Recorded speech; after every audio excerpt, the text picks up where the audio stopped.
And in Houston, we have James Shelton, Chief Investment Officer at Canali Trust, where he helps oversee $2 billion in assets. He says rising exports are helping offset the housing slump. Let me start with you, James. What a week. We had rising inflation. We had slowing growth, rising consumer spending. The Fed cuts rates not as much as people wanted. The Fed comes back with a big plan to pump liquidity into the economy. Tell me why, with all this going on, I want to just take my money, stuff it under the mattress, and crawl under there with it.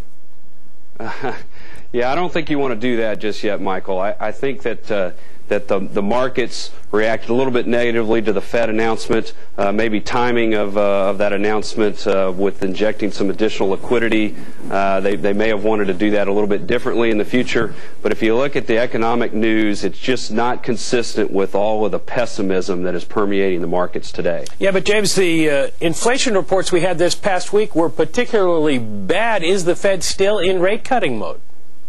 I think the Fed is still in rate-cutting mode. The Fed's a little bit concerned about inflation. We had a huge increase in the price of gasoline, which is influencing those inflation figures here. But we do believe that inflation is going to continue to subside a little bit here. I think that's just a one-month scare. And the Fed was clearly sending the message that there's going to be further rate cuts if necessary.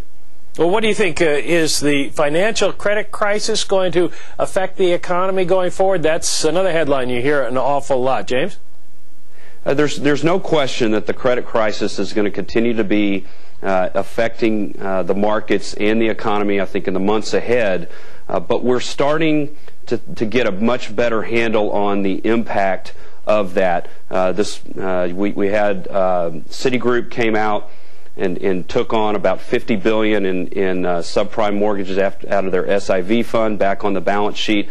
That is a good step in the right direction in the market trying to figure out what the ultimate impact is going to be. We're going to see some reacceleration of the economy. Do you agree that financials and consumer discretionary are a good way to profit from it? Michael, I have a tough time with financials and consumer discretionary at this point.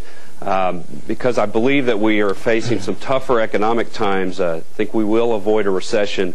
But what that means to us is that I think you have to focus in on high-quality growth stocks, those types of companies that don't need to tap the financial markets, generating a tremendous amount of cash flow and can continue to grow through this environment. So that leads us more to some of the industrials and technology names, as well as some healthcare names as well.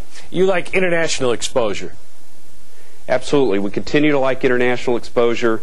We're seeing strong growth overseas, and we just think that that's going to be set to continue, particularly when you look at some of the emerging markets and the demand that's being generated there. James, energy industry that we should get into for 2008?